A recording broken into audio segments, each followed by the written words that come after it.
러크만 주석 유다서입니다.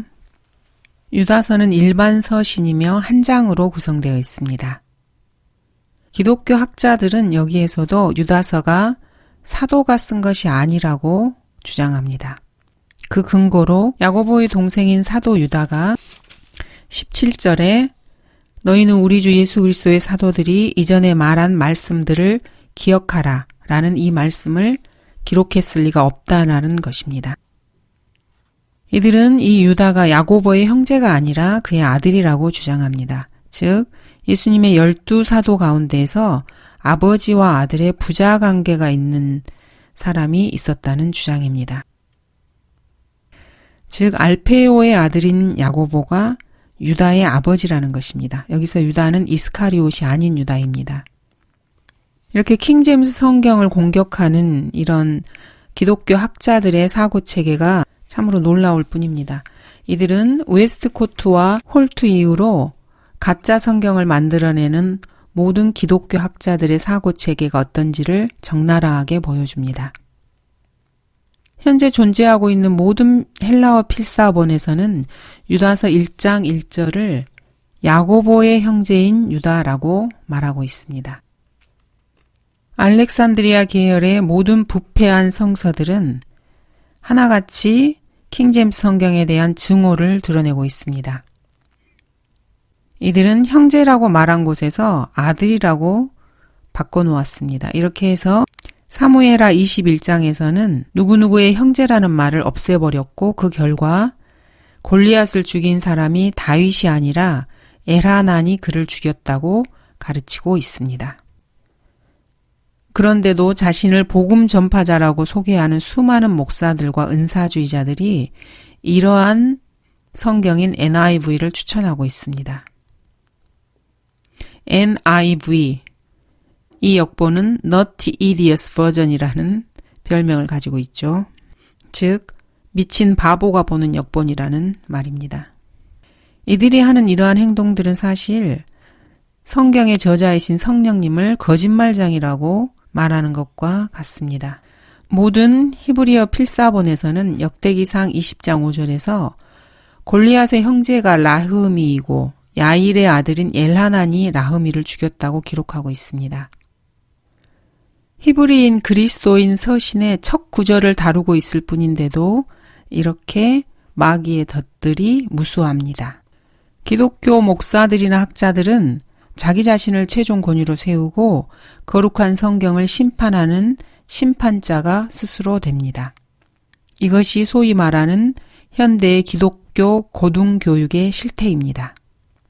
이들은 모두가 소경된 자들에게서 교육을 받은 덕택에 파괴적이며 하나님을 모독하고 성경을 거부하는 보수주의자들과 근본주의자들이 된 것입니다. 이 학자들과 목사들과 신도들이 도대체 무엇에 걸려서 시궁창에 빠지게 되었는지 아십니까? 아주 쉽습니다. 먼저 NIV에서는 소도민, 곧 남색하는 자라는 단어를 제거시켰습니다. 그리고 두 번째로 레즈비언들과 간음을 일삼는 주부들, 그리고 남자 화장실과 남자 라커룸에 들어가고 싶어하는 여자들에게 호소력을 갖출 만한 성서를 발명해냄으로써 이러한 문제들을 해결하게 됩니다. 성경에는 거인의 아들이라고 불리는 골리앗의 자식들이 또한 골리앗의 형제라고 말씀하십니다. 현실 감각이 부족하고 시대에 뒤떨어진 비평가들은 이러한 말씀을 이해할 수가 없었던 것입니다. 아버지와 아들이 형제관계라는 것을 이해하지 못한 것이죠. 이 당시에 이 사탄의 씨들이 얼마나 성적으로 문란했는지를 성경은 가감없이 드러내고 있습니다. 그러나 현대의 기독교 지도자들은 이것을 도저히 받아들일 수가 없었던 것이죠. 그래서 거인을 죽인 사람이, 즉 골리앗을 죽이고 그의 머리를 잘라낸 사람이 다윗이 아니라 엘하난이라고 성경을 변개시키게 됩니다. 킹제임스 성경에서 이탈릭제 본문으로 되어 있는 본문을 제거하고 나면은 엘하난이 엘라 골짜기에서 골리앗의 이마를 맞춰서 머리를 벤 것으로 본문이 바뀌게 됩니다. 그래서 NIV를 미친 바보가 만든 역본이라고 부르는 것입니다. 엘하난이 골리앗을 죽였다고 생각하게 만든 것입니다. 이 라오디케아 시대에는 이런 미친 바보들이 넘쳐나는 시대입니다. 성경을 변개시키고 부인하면서 인기에 부합하고 돈에 목을 매는 인간들이 수두룩합니다. 고린도전서 5장에서 나오는 이 죄인이 자신의 아버지의 아내와 관계를 맺는 그런 본문이 나오고 있습니다. 이들은 자기 아버지의 아내가 실제로 자신의 어머니인 상황을 생각도 하지 못한 것입니다. 자기 어머니를 범하는 이런 근친상간에서 태어난 자녀는 아들이자 형제가 되는 것입니다. 요즘 현대인들이 쓰는 욕을 보면은 이런 성적인 내용을 욕으로 많이 쓰고 있습니다. 운동선수들도 욕을 많이 쓰고 교수실이나 강의실 책상에 앉아서 한가로이 성경을 논하면서 시간을 소일하는 덜 떨어진 교수들 역시 또 욕을 많이 쓰고 있습니다. 결론은 골리앗은 자신의 어머니와 근친상간을 한 것입니다. 그래서 골리앗이 낳은 자녀들은 자신의 아들이면서 동시에 자신의 형제가 된 것입니다. 골리앗은 함족에 속한 필리스티안입니다. 함은 창세기 9장에 따르면은 자기 아버지를 범한 사람입니다. 이런 적나라한 사실을 기록한 성경 본문에 기독교 학자들과 목사들은 까무라칠 정도로 경악하게 됩니다. 너무나 놀라서 자기의 권위를 근거로 해서 이 사실을 부인하고 성경 본문을 뜯어 고칩니다. 지금은 역시 라오디케아 시대, 배교가 만연한 시대입니다. 그리스도의 몸된 교회 안에서 최종적인 배교가 일어나고 있습니다. 또 한 가지 염두에 둬야 할 것은 형제들이 두 쌍이 있다는 것입니다. 즉 베드로와 안드레가 있고 야고보와 요한이 있습니다. 예수 그리스도의 제자들 가운데 부자 관계가 성립되는 것은 없습니다. 유다는 야고보의 형제였습니다. 또한 이 부패한 학자들은 사도의 권위를 없애려는 시도를 지속적으로 하고 있습니다. 누가는 사도가 아니었습니다. 그래서 서신을 쓰지 않았습니다. 초기 그리스도인들은 모든 서신에서 사도들의 표가 있는지를 살폈습니다. 왜냐하면 그것이 이 서신들의 정경의 여부를 결정하는 것이었기 때문입니다. 신복음주의자들, 자유주의자들, 신정통주의자들은 그 입에서 지적인 쓰레기를 쏟아내기를 좋아합니다. 그들은 이런 식으로 말합니다. 우리는 누가 창세기를 기록했는지 모른다. 레위기의 모세 저작설은 의심스럽다. 두 명의 서로 다른 이사야가 있다. 39장까지는 한 이사야가 썼고 그 이유는 다른 이사야가 기록했다. 다니엘 2장에서 8장은 다니엘이 죽은 뒤에 다른 누군가가 기록한 것이다. 사도 요한은 계시록을 기록하지 않았다. 장로인 다른 사람이 기록한 것이다. 사도 야고보는 야고보서를 기록하지 않았다. 주의 형제, 즉 주의 사촌이 그 서신을 쓴 것이다. 사도 베드로는 베드로후서를 쓰지 않았다. 베드로전서는 그가 썼을 수도 있다고 우리는 생각한다. 이런 식입니다. 이런 말도 되지 않은 주장을 하면서 사람들을 실족해하는 불가지론자들이 기독교계에 만연해 있습니다. 이들이 이렇게 사도들이 신약을 썼다는 것을 의심케 하는 데는 목적이 있습니다. 그렇다면 누가 유다서를 기록했겠습니까? 이들이 내세우는 후보들에는 마카비 유다가 있고 유다 이스카리옷이 있습니다. 그리고 세 번째로 야고보의 형제 유다가 있습니다.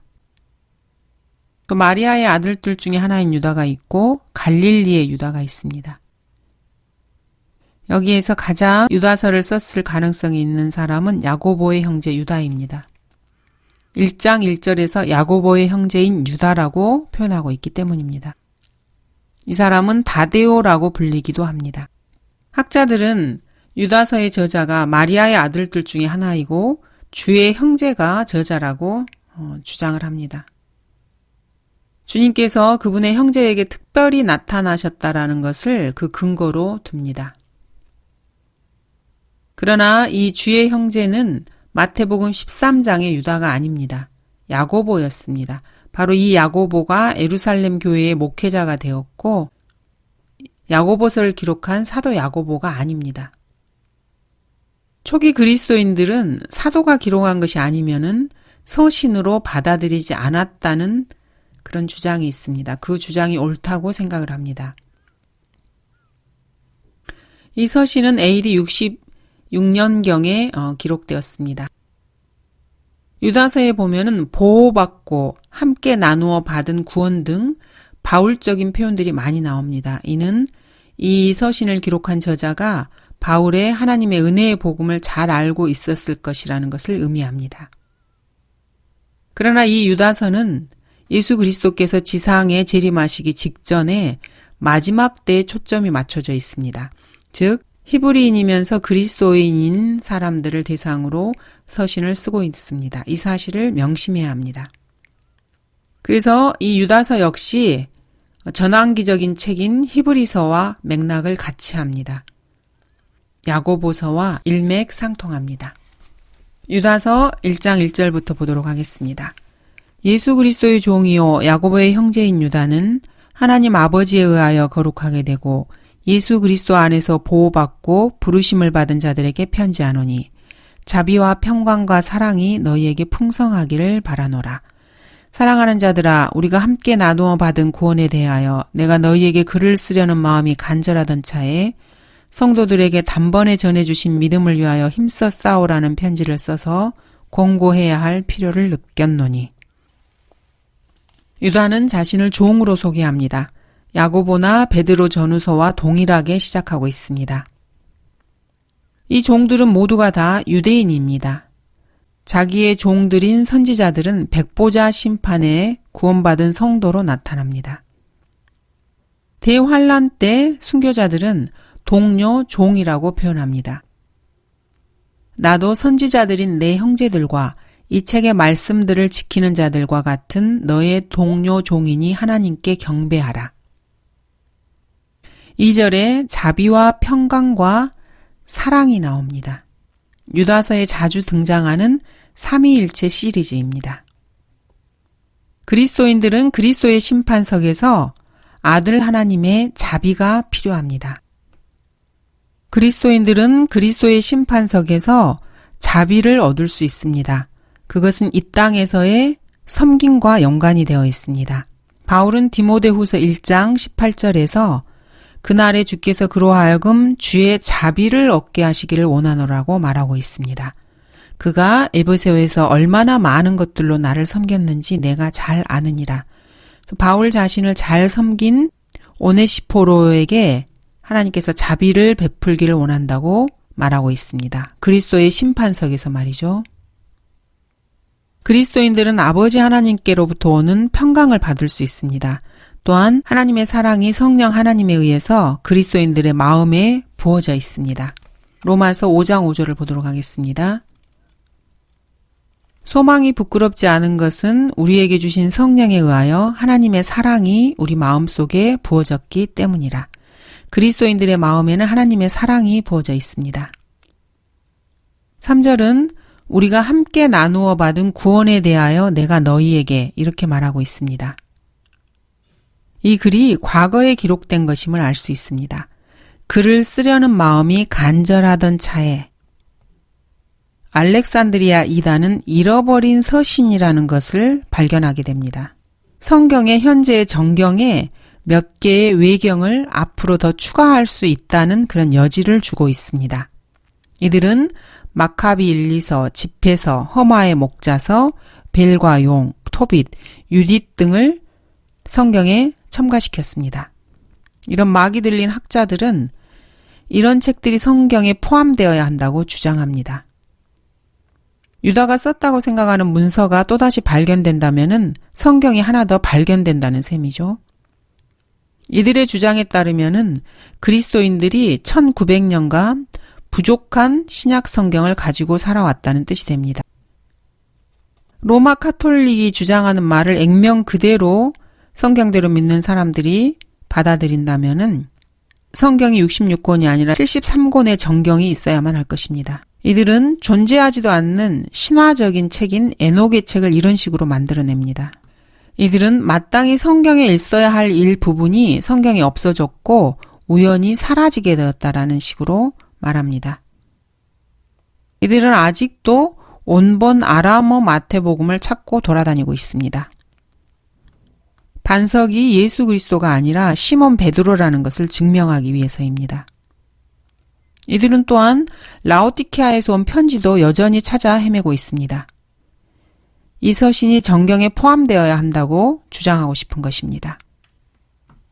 기독교 학자들이라고 하는 자들은 지극히 자아중심적이고 교만하여서 인간 온순이들하고, 즉 구원받지 않은 진화론자들과 다를 것이 하나도 없습니다. 진화론자들은 자신들이 인간 지성을 해방시켰다라고 주장합니다. 이들의 주장은 사복음서에서 말씀하신 예수 그리스도께서 거짓말장이라는 것입니다. 그리고 이를 더 뒷받침해줄 또 다른 문서들을 쉴 새 없이 찾아 헤매고 있습니다. 현대 인본주의자들은 자신들의 가슴 속에서 소망, 즉 적극적 사고방식이 영원히 솟아난다라고 생각합니다. 이는 자기유로 충만해서 선행을 통해서 구원받고자 하는 시도입니다. 이들은 자신들을 불못에 집어넣을 하나님은 없다고 생각을 합니다. 이들이 찾아 헤매고 있는 잃어버린 서신은 어떻게 된 것입니까? 성령께서는 이들이 찾아 헤매고 있는 그 서신들을 성경에 넣고 싶지 않으셨습니다. 그래서 정경에 포함시키지 않으신 것입니다. 성령님께서는 자신의 결정과 역사에 여러분이나 저나 그 어떤 다른 학자의 도움도 필요치 않으십니다. 예수 그리스도께서 지상에서 살았던 그 청소년기가 12세부터 19세까지는 성경에 기록되어 있지 않습니다. 왜 그럴까요? 카톨릭 학자들은 이 기간을 기록한 문서를 찾아 헤매고 돌아다니고 있습니다. 그러나 하나님께서는 예수 그리스도의 19세에서 29세에 이르는 그분의 청년기가 기록되지 않기를 원하셨습니다. 성령님께서 여러분들이 그것을 알 필요가 전혀 없다고 생각하셨기 때문에 성경에 기록하지 않으신 것입니다. 우리 주 예수 그리스도의 청소년기, 즉 12세에서 19세가 기록되지 않았습니다. 그리고 19세에서 29세에 이르는 그분의 청년기 역시 성경에는 기록되어 있지 않습니다. 그런데 로마 카톨릭 학자란 자들이 이 기간에 기록된 서신이나 문서를 찾아서 헤매고 돌아다니고 있습니다. 성령 하나님께서는 필요치 않다고 생각하셨기 때문에 성경에 기록하지 않으신 것뿐입니다. 이러한 사실을 막이 들린 지성인들은 도저히 참지 못합니다.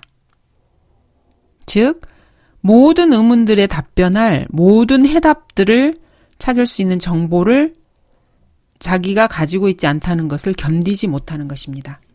그래서 자신들의 학구적인 열심을 다 동원해서 뭔가를 발견하게 되면은 인간에게 더 좋은 정보가 나오고 모든 것이 더 향상되고 있다고 주장하는 것입니다. 그러나 이들의 이러한 노력은 항상 배우나 진리의 지식에는 결코 이를 수 없느니라는 성경 본문의 말씀을 증명해 줄 뿐입니다. 이들은 이 성경 본문이 진리라는 것을 인정하면서도 모든 진리가 상대적이라는 주장에 또한 동의하기도 합니다. 대학 등의 교육기관 등에서는 절대 진리라는 것을 가르치지 않습니다. 더 많은 교육을 받으면 받을수록 변동 가능한 상대적인 진리가 있을 뿐이라고 배웁니다. 지상에 살고 있는 모든 무신론자, 인본주의자, 유물론자, 철학자들의 근본적인 기저에 있는 종교적인 신념이 바로 이것입니다. 즉, 최종 권위의 문제에 있어서는 그렇습니다. 이들에게는 최종 권위가 없습니다.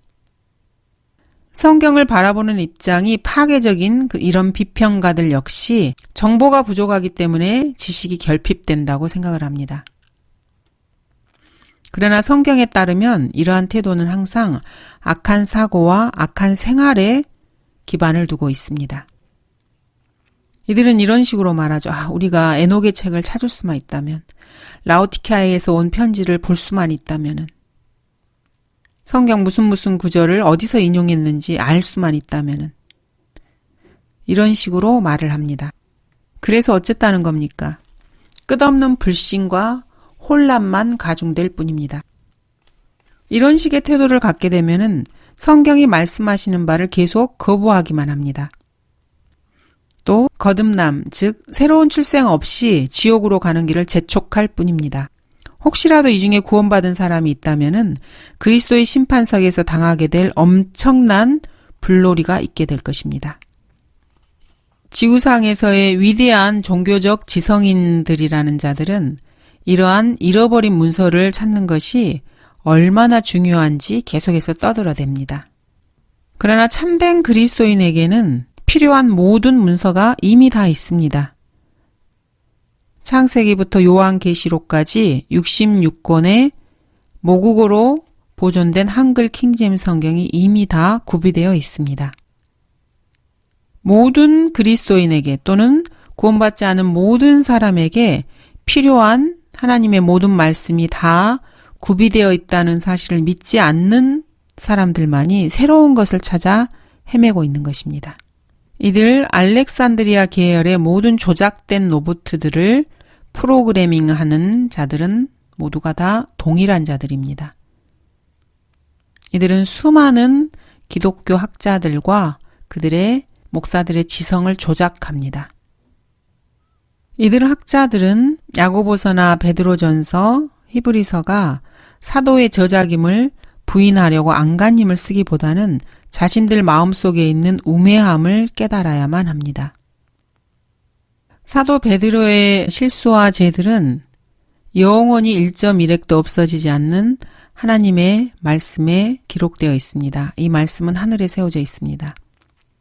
먼저 사도 베드로는 예수님을 의심함으로써 자신의 주와 스승이신 분을 실망시켰습니다. 두 번째로 주님을 대적해서 사탄의 편에 섬으로써 자신의 주와 스승이신 분을 실망시켰습니다. 세 번째, 주님께서 뭔가를 명령하셨을 때 자신의 주님에 복종하기를 거부하기도 했습니다. 사도행전 10장에 나와 있죠. 또 자신의 신실함을 공언하다가 공개적으로 실패하기도 했습니다. 또 자기 스승에게 명령을 내리려고 하기도 했습니다. 요한복음 13장 8절을 보죠. 베드로가 주님께 말씀드립니다. 주께서 내 발은 절대로 씻기시지 못할 것이니이다. 이렇게 말했죠. 그래서 예수님께서 만일 내가 너를 씻기지 아니하면 너는 나와 상관이 없느니라고 그렇게 말씀을 하셨습니다. 또 거짓 교리로 인해서 바울에게 책망을 받기도 했습니다. 갈라디아서 2장을 보겠습니다. 베드로가 안티옥에 왔을 때 그때 바울이 그에게서 책망할 것을 발견하고 면박을 준 일이 있습니다.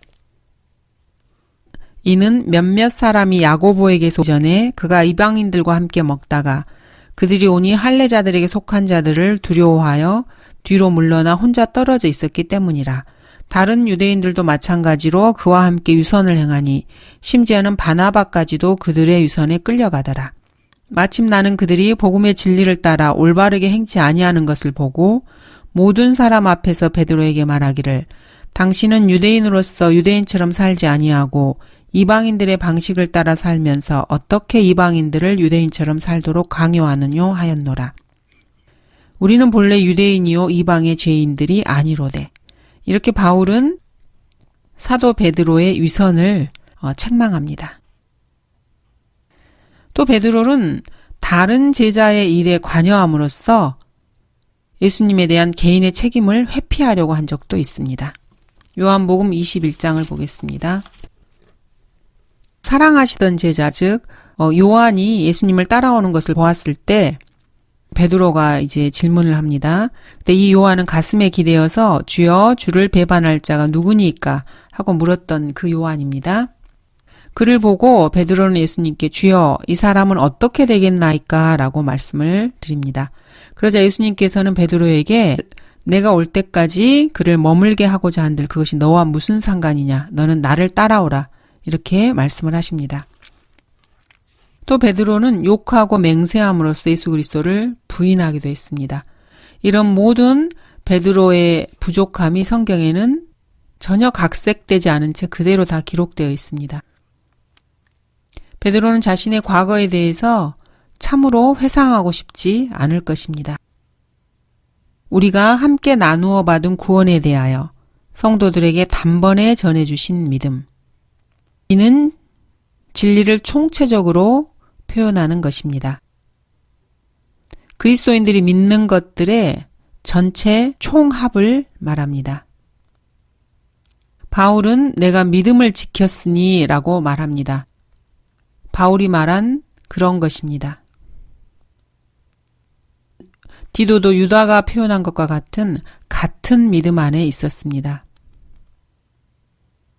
바울이 말하는 믿음의 구성 요소들에는 그리스도의 신성, 성별된 삶, 성도의 두 가지 성품, 휴거, 부활, 올바른 행동, 태도와 사고방식 이런 것들을 다루고 있습니다. 그리고 직접적인 하나님의 뜻과 허락하시는 하나님의 뜻, 좋은 간증을 견지하고 복음을 전파하려는 책임, 현재에 주어진 영원한 생명에 대한 절대적인 보장 등 이런 것 등이 바울이 말하는 믿음의 구성 요소입니다. 반면에 유다가 말하는 믿음은 구약적 내용을 다루고 있습니다. 그리고 마지막 구절은 마치 핵탄두와도 같습니다. 유다서에서 제시하는 같은 믿음은 롯의 날들과 파라오 그리고 입법자인 모세, 영광 중에 이스라엘을 대표하는 천사 그리고 사탄에게 조종당하는 구약의 인물들과 밀접하게 관련이 되어 있습니다. 결론은 유다서에서 제시한 이 같은 믿음이라는 것은 사도 바울이 로마서에서부터 디도서에 이르기까지 그리스도의 몸된 교회에게 제시한 그 믿음이 아니라는 것입니다.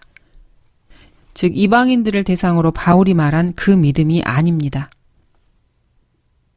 성경은 하나님께서 나누신 것을 사람이 합하지 말라고 명령하고 계십니다. 그러나 사람들은 하나님께서 나누시는 것을 자기 멋대로 다 뒤섞어 버립니다. 하나님께서는 모든 인류를 여러 족속으로 만드시고 지면에서 흩어져 살게 하시고 그 거주하는 경계를 다 정하셨습니다. 또한 지극히 높으신 하나님께서는 민족들을 그들의 유업으로 나누십니다. 그리고 아담의 아들들을 분리시키시고 이스라엘 자손의 수에 따라서 백성들의 경계를 정하시는 분이십니다. 민족들을 나누시는 분이 주님이십니다. 또한 하나님께서는 몸과 혼을 나누시는 분이십니다. 하나님께서는 이렇게 나누시는 분이지만 사탄은 모든 것을 섞어버립니다. 그래서 혼란에 혼란을 거듭하게 하는 것입니다. 나누지 않으면 모든 것이 혼란스럽게 됩니다. 하나님의 말씀을 나누어서 공부하지 않은 기독교인들은 자기 자신이 혼란의 구덩텅이 속에서 허우적거리고 있다는 것도 제대로 알지 못합니다. 진리를 찾으면 찾을수록 성경을 나누어서 공부하지 않으면 혼란만 가중될 뿐입니다.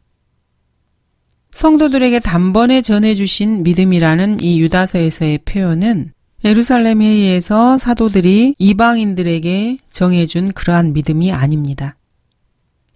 예루살렘 회의에서 사도들은 이방인들에게 더 이상 짐을 지우지 말고 우상들에게 바친 제물이나 피와 목매어 죽인 것과 음행을 삼가라는 것으로 마무리를 합니다. 그래서 이러한 것들을 스스로 조심하면은 잘 될 것이고 평안할 것이라고 말을 합니다. 유다서에서 말한 믿음은 이러한 믿음도 아니고 그것과 유사하지도 않습니다. 유다서에서 말하는 성도들이 누구인지 한번 살펴보도록 하겠습니다. 내 성도들을 다 내게로 모으라. 그들은 희생제로 나와 언약을 맺은 자들이라. 이들은 환난 성도에 해당합니다. 시편 79편에서는 그들이 주의 종들의 시체를 하늘의 새들에게 주며 주의 성도들의 살을 땅의 짐승들에게 먹이로 주었나이다 라고 기록하고 있습니다. 이것은 대환란 때 일어날 일들을 예언하고 있습니다. 유다서에서 나오는 성도들이 바로 이 성도들입니다. 시편 97편에서도 환난 성도들에 대해서 언급하고 있습니다. 주를 사랑하는 너희들아 악을 미워하라. 그가 그의 성도들의 혼들을 보호하시며 그가 그들을 악인의 손에서 구해내시리라. 환난 성도들의 혼을 적그리스도의 손에서 구해내시겠다는 약속입니다. 주의 성도들의 죽음은 주께서 보시기에 값진 것이로다. 이 성도들 역시 교회 시대의 성도들이 아니며 이들은 구약의 유대인 성도들입니다. 예언적으로는 대환란 때 순교당할 유대인 성도들을 말합니다. 대환란 때에는 구원이 구약에서처럼 믿음과 행위의 결합을 통해서 이루어집니다. 유다서는 이러한 맥락에서 기록된 서신입니다. 몇 구절만 더 찾아보겠습니다. 다른 천사가 나와서 금향로를 가지고 제단에 서서 많은 향을 받았으니 이는 모든 성도의 기도와 함께 그것을 보좌 앞에 있는 금 제단에 드리고자 함이더라. 여기에 나와 있는 모든 성도의 기도 역시 환난 성도의 기도를 말합니다. 주의 종들인 선지자들과 성도들과 주의 이름을 두려워하는 크고 작은 자들에게는 상을 주시며 땅을 훼손한 자들을 멸망시키려 하심이니이다. 여기에서 나오는 주의 성도들도 대환란 때의 성도들을 말하고 있습니다. 여기에 성도들의 인내가 있으며 여기에 하나님의 계명들과 예수의 믿음을 지키는 자들이 있느니라.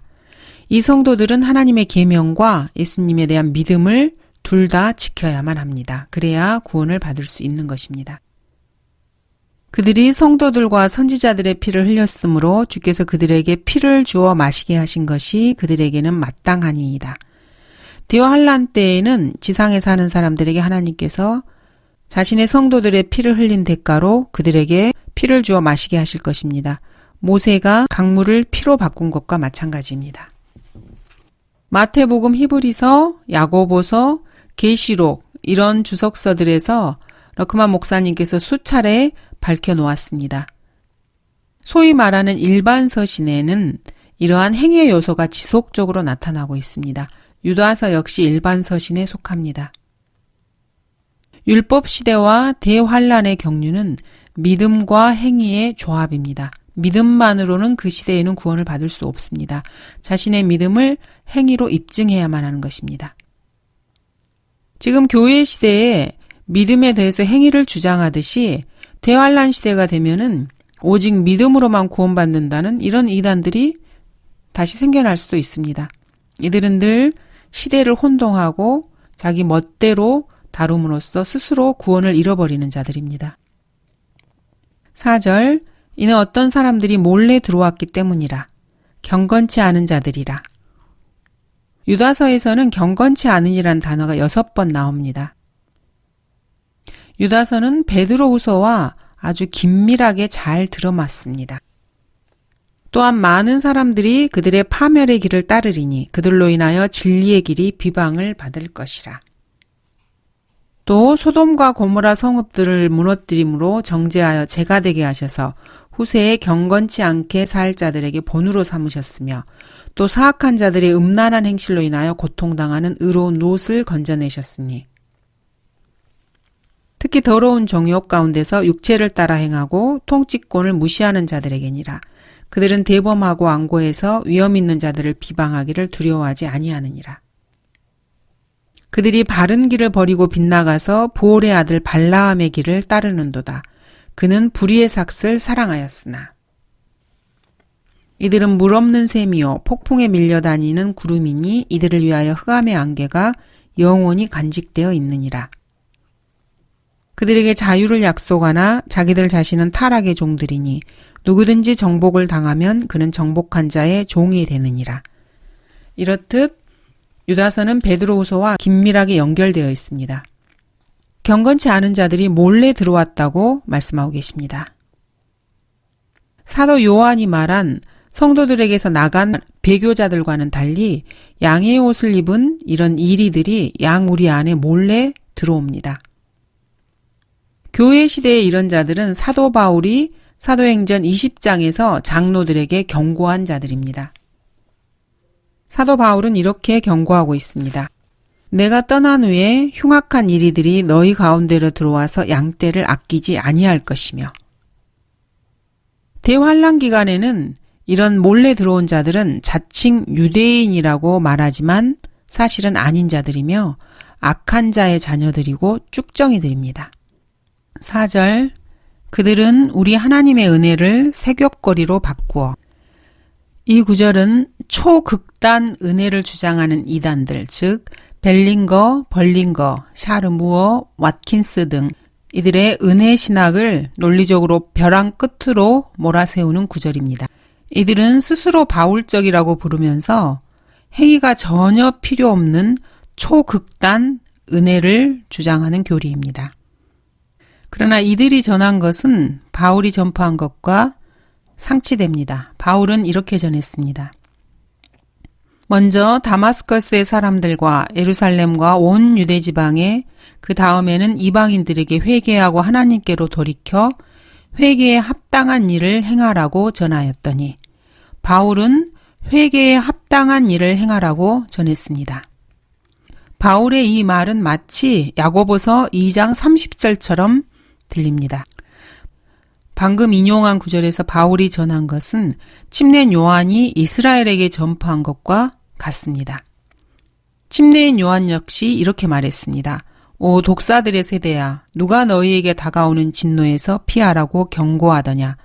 그러므로 회개에 합당한 열매들을 맺고, 침례인 요한 역시 회개에 합당한 열매들을 맺으라고 말했습니다. 유다서에는 바울이 썼을 법한 구절들이 몇 구절 나옵니다. 예를 들어서 그러나 너희 사랑하는 자들아, 너희의 지극히 거룩한 믿음 위에 너희 자신을 세우고 성령 안에서 기도하며 하나님의 사랑 안에서 너희 자신들을 지켜 영원한 생명에 이르기까지 우리 주 예수 그리스도의 자비를 기다리라. 이제 능히 너희를 실족하지 않게 지키시고 자기의 영광의 임재 앞에 흠없이 큰 기쁨으로 서게 하실 수 있는 그분.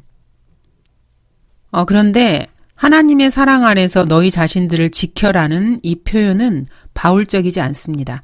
바울은 이런 표현을 한 번도 쓴 적이 없습니다. 오히려 바울은 아무것도 우리 그리스도인들을 하나님의 사랑에서 끊을 수 없다고 말하고 있습니다. 구원받은 사람이라면 그 사람은 하나님의 사랑 안에 영원히 거하는 것입니다. 그러나 이 모든 일에서 우리를 사랑하시는 그분으로 말미암아 우리가 이기는 자들보다 더 나으니라. 내가 확신하노니 사망이나 생명이나 천사들이나 정사들이나 권세들이나 현재의 일들이나 다가올 일들이나 높음이나 깊음이나 어떤 다른 피조물이라도 우리를 그리스도 예수 우리 주 안에 있는 하나님의 사랑에서 떼어놓을 수 없으리라고 로마서에서는 말씀하고 계십니다. 또한 데살로니가전서에서는 바울은 이렇게 기록하고 있습니다. 이는 하나님께서 우리가 진노를 받도록 정해놓으신 것이 아니라 우리 주 예수 그리스도를 통하여 구원을 받게 하셨기 때문이라. 주께서 우리를 위하여 죽으심은 우리가 깨든지 자든지 주와 함께 살게 하시려는 것이라. 빌립보서에서는 이렇게 말씀하고 계십니다. 우리가 이것을 확신하노니 너희 안에서 선한 일을 시작하신 그분께서 예수 그리스도의 날까지 그 일을 완성하시리라. 유다서 24절을 읽어보겠습니다. 이제 능히 너희를 실족하지 않게 지키시고 자기의 영광의 임재 앞에 흠없이 큰 기쁨으로 서게 하실 수 있는 그분. 이 구절은 방금 언급한 바울이 기록한 본문과는 같지 않습니다. 대환란 기간 동안에는 끝까지 견뎌야 하는 사람들이 있습니다. 이들은 우리 하나님의 은혜를 근거로 해서 본인의 구원을 잃어버릴 수도 있는 일을 감히 함부로 행할 수가 없습니다. 요한에 따르면 가난한 유대인들을 돕지 않으면 구원을 잃어버릴 수 있음을 암시하고 있습니다. 심지어 예수 그리스도께서는 분명하게 환난 성도가 가난한 유대인들을 돕지 않으면 지옥에 갈 것이라고 말씀을 하셨습니다. 초극단 은혜라고 말할 때 이는 극단적인 세대주의자를 일컫는 말입니다. 이들을 드라이 클리너라고 부릅니다. 이들은 술도 마시고 적당히 음행도 하면서 예배에 참석하고 또는 가끔 빠지기도 하면서 자신들이 원하는 것을 입고 디스코텍에 자주 가고 자기가 번 돈은 몽땅 자신이 다 갖고 이렇게 해도 구원을 잃어버리지 않기 때문에 계속해서 죄를 짓습니다. 그리스도인들이 은혜 아래 있기 때문에 구원을 잃어버리지 않는다고 바울이 말한 것에 근거를 두고 이런 삶을 사는 것입니다. 그리스도인들이 율법 아래 있지 않다고 했기 때문인 거죠. 그러나 함부로 죄 짓는 자유분방한 자들을 바울은 경고하고 있습니다. 자신의 행위를 조심히 살펴야 한다고 바울은 말했고 그렇지 않으면은 그들 스스로 크게 손해를 당할 것이라고 말했습니다. 이들은 하나님의 은혜를 비웃는 자들입니다. 이들은 하나님의 은혜를 비웃고 세상 사람들이 보기에 그리스도인들을 우스갯거리로 만드는 자들입니다. 바울은 너희가 자유회로 부름을 받았으니 그 자유를 육신을 위한 계기로 삼지 말고 사랑으로 서로 섬기라. 온 율법이 한마디 말, 즉 이 말로 이루어졌으니 내 이웃을 내 자신과 같이 사랑하라는 것이라. 그러나 만일 너희가 서로 물어뜯고 삼킨다면 서로 멸망하지 않도록 주의하라. 이렇게 말하고 있습니다. 또한 속지 말라. 하나님은 우롱당하지 아니하시느니라. 이는 사람이 무엇을 심든지 그대로 거둘 것이기 때문이라. 자신의 육신에 심는 자는 육신으로부터 썩은 것을 거두고 성령에 심는 자는 성령으로부터 영생을 거두리라고 말하고 있습니다. 우리가 은혜 아래 있기 때문에 자신의 육신으로 마음대로 아무 것이나 심어도 된다고 생각하는 자들은 썩은 것을 거두게 될 것입니다. 자신들의 육신의 행위의 결과물을 자신의 몸으로 받게 될 것입니다. 바울이 말하는 이런 자유를 대환란 기간의 거짓 교사들은 하나님의 약속으로 받아들일 것입니다. 이들은 양이 아니라 개들과 돼지들입니다. 베드로는 이러한 자유는 육감적이라고 말합니다. 이런 자유는 육신적인 자유주의자들을 만들어냅니다. 베드로는 그런 자들을 양이라고 부르지 않습니다. 본성이 잔인한 짐승이라고 부릅니다. 유다 역시 베드로와 동의하고 있습니다. 유일하신 주 하나님과 주 예수 그리스도를 부인하는 자들이라고 하면서 베드로는 자기들을 사신 주마저 부인하는 자들이라고 말합니다. 성경에는 샀다라는 표현이 있습니다. 구주께서는 피로 몸값을 주시고 죄를 용서하셨습니다. 주님께서는 선택받지 못한 자들의 죄들을 위해서도 피값을 지불하셨을 뿐만 아니라 선택받지 못한 자들을 거룩해도 하십니다. 칼빈의 제한적 속죄라는 것은 참으로 비정상적인 사고에서 나온 것입니다. 유다는 유일하신 주 하나님이라는 표현을 쓰고 있습니다. 신약 성경에서 말하는 유일하신 주 하나님은 우리 주 예수 그리스도의 아버지이십니다. 유다는 여기에서 일종의 싸움을 하고 있습니다. 일종의 비평을 하는 것이죠. 말로 싸운다는 뜻입니다. 사도 바울 역시 그렇게 했습니다. 그리스도인들이 믿음을 위하여 싸운다면은, 특히 힘써서 싸운다면은 오늘날 부패한 구원받은 설교자들보다 더 훌륭한 일을 하고 있는 것입니다.